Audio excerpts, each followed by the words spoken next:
Hello, I'm Barry Osborne and I work as a rural mission consultant with all the main denominations in various parts of the UK, in a variety of different kinds of villages and market towns.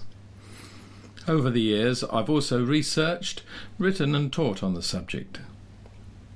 Because each village is a unique complex social mix, and village churches, though often small in numbers, bring significant challenge to those in leadership, engaging in rural mission calls for great sensitivity and care. Strategies need to be right for each church, right for the location of that church, carefully planned and always sustainable. Drawing on our wide experience, we seek to encourage rural churches to keep mission on their agenda in ways that are appropriate for who they are and where they are. We believe in the importance of church-led evangelism because the gospel is about more than personal response to the person of Christ. The gospel is about relationship and reconciliation, and this needs to be illustrated in the life of the local church. And of course, mission belongs to the whole church and not just a few. In the past, rural evangelism was often the prerogative of specialist organisations that were welcomed into the villages. But today, those resources are very limited and could probably not contribute more than 2% towards the task of re-evangelising rural Britain. But almost every village has a local church, with good established relationships to the local community. So, what would it take for the task of evangelising rural Britain to be done by the churches? Well, we certainly will need Christians who have a good understanding of the gospel story and its relevance today. We also need Christians who have confidence to share their faith with others. And we need a shared vision that would lead to a greater prioritising of mission within our churches. But all of this would fall down if we then engaged in methods of evangelism that were inappropriate for small, close-knit communities. In developing the processes we offer to rural churches, we are able to draw on extensive pastoral and mission experience. Years of experience have helped us to know the territory well. We're also able to bring knowledge and skills in the management of change as it relates to small churches. But all that we do would be of little value unless it is subject to serious theological reflection. In common with most Christians, we believe that God has a plan and purpose for his world today, and that all Christians are called to share in that purpose, each one uniquely gifted by God for their unique place within his overall plan. If this is true, then it follows logically that each local church also has a unique role in God's purposes for the places where they are located. A one-size-fits-all approach to mission must therefore be wrong. Most of us probably buy our clothes off the peg, but if we've ever experienced bespoke tailoring, we know the difference. We feel more comfortable in something that really fits us, and more confident in something that has the right style for us. Similarly, we know that the members of our churches feel more comfortable and confident when mission strategies have been carefully tailored. Another helpful illustration of our role is that similar to teaching a person to ride a bicycle. Experience and knowledge helps to ensure that the saddle and handlebars are set in the right place. The beginner might also value having some tips on how to keep a proper sense of balance, where to set his or her vision, how best to use their energies, etc. And then it's also important that their confidence is built up.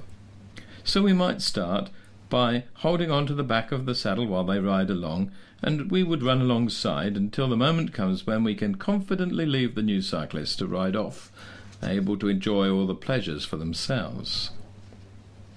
The process of developing tailored mission strategies usually starts with an away day, to which it's important that the majority of the regular congregation attend. The day will be free from stress or embarrassment and is guaranteed to be fun. Often we have found that 2 away days are better than 1, perhaps a month or 2 apart. The process also works best for a single congregation, but it can be undertaken as a multi-parish benefice or similar cluster. What happens on these days is flexible. It's a dynamic process, engaging with the local church to establish a common understanding of mission and evangelism, a sense of where mission fits into the life of the church, and exploration of various strategies so that we can find the ones that fit best. And of course, a readiness to manage change. The pace of progress and its outcomes are in the hands of the members. Our role is simply to facilitate this efficiently. Often, the meanings of mission and evangelism have become confused. Sorting this out is a good starting point, and arriving at a common understanding involves several interactive and enjoyable activities that help people to laugh and relax. Often, when we come to speak about evangelism, we find attitudes vary significantly. So we often start by looking at a cartoon image that nobody would really want to own as their ideal form of evangelism. Once we're clear on what evangelism should not be, then we can start exploring what sharing good news is really about. We use several different exercises that build on one another. Some of these involve private reflection, some involve working with 1 or 2 friends, and some as a whole group. Along the way, we ensure that no one gets judged or criticised for anything they might say. And as people start to articulate their faith among their friends, we find that levels of confidence rise, and many are surprised how enjoyable this is. Step 2 is determining where mission fits into the life of the local church. Then, where people think it ought to fit in. And then, if it is to have a higher priority, how is it to be resourced? By this time, we've already started to develop some strategic thinking. Step 3 takes us further down that road, to the heart of the process, as the church begins to explore what appropriate means in their situation. And from this, various possible strategies will emerge before these are reduced to the best possible fit. Finally, in step 4, we talk about how mission strategies will be implemented. This will inevitably lead to change, so we might need to have some understanding how this is to be managed. It might be appreciated by the local church if we remain in touch to support them in their early stages, providing ongoing advice and guidance, but this always remains in the control of the local church.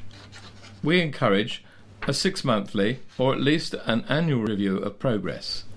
This might mean rerunning step 3, but often churches by that stage can manage with little or no input from us. So finally, a word about cost. We exist to support small rural churches, many of which have very limited resources, so no charge whatever is made other than asking for our basic costs to be covered.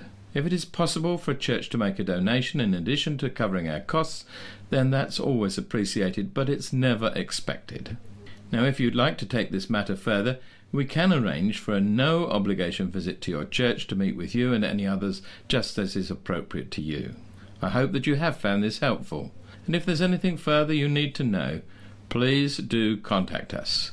Our contact details should be on the screen. Thank you.